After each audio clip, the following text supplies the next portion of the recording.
साथियों नमस्कार। Happy new year 2022।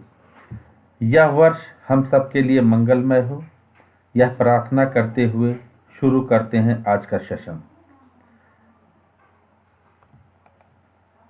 साथियों, आज से हम पीसीएस मेंस की तैयारी के क्रम में जीएस 1 की आंसर राइटिंग प्रैक्टिस शुरू करने जा रहे हैं।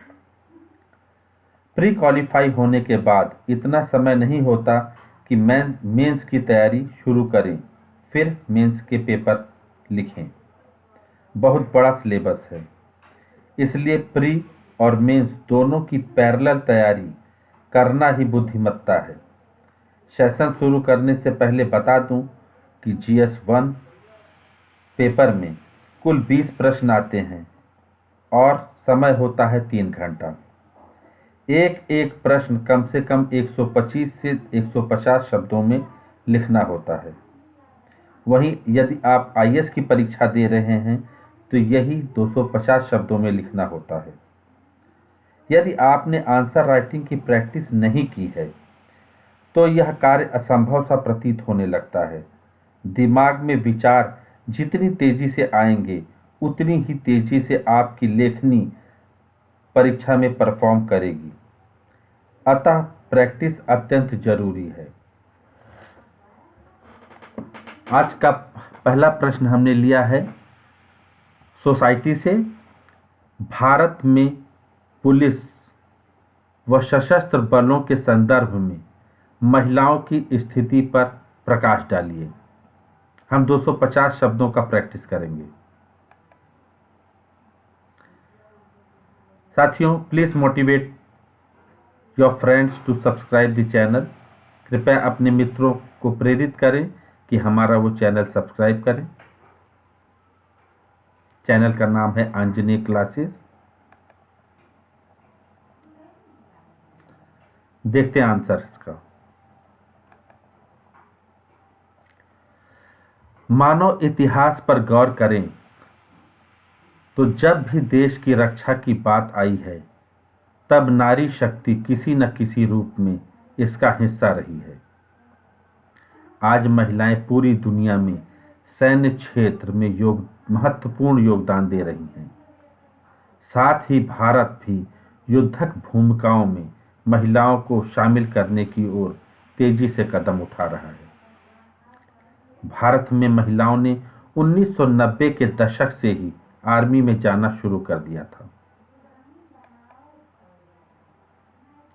भारतीय नौसेना की पहली लेफ्टिनेंट पुनीता अरोड़ा और पहली महिला आईपीएस अधिकारी किरण बेदी से लेकर वर्तमान तक पुलिस व सशस्त्र बलों की स्थिति में सुधार आया है और यह परिवर्तन पिछले 35 वर्षों से तीव्रता से परिलक्षित हुए हैं।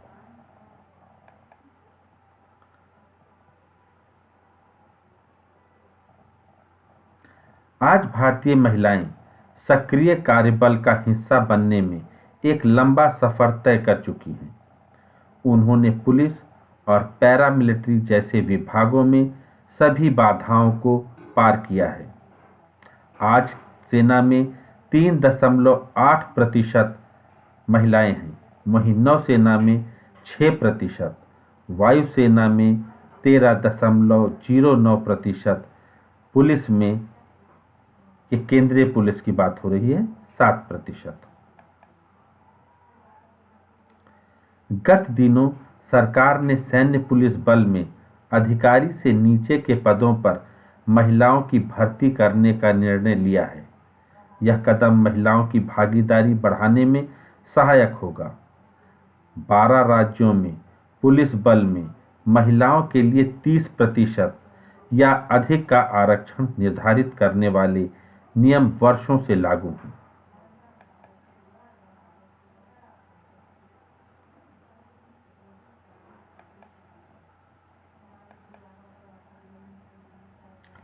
परंतु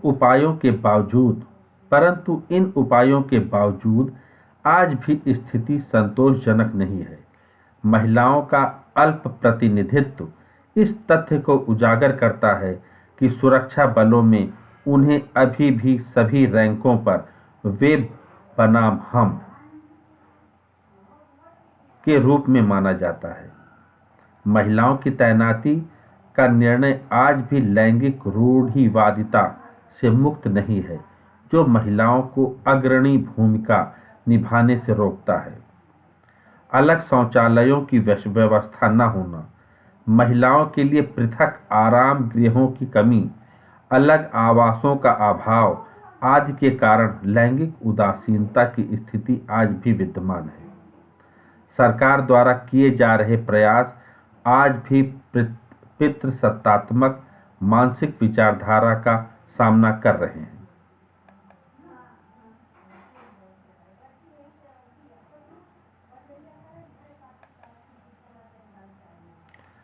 मानसिक व शारीरिक दुर्बलता का हवाला देकर उनकी भागीदारी को रोकने की कोशिश हमारी मानसिक दुर्बलता की परिचायक है। जिस दिन यह विचारधारा बदल जाएगी, उस दिन हर क्षेत्र में महिलाओं की समान व सशक्त भागीदारी के साथ साथ महिलाओं के विरुद्ध होने वाले अपराधों की संख्या में भी आश्चर्यजनक कमी आएगी। एक विकसित विचारधारा पाले सशक्त ढेरा के निर्माण में इस पक्ष की भागीदारी अत्यंत आवश्यक है।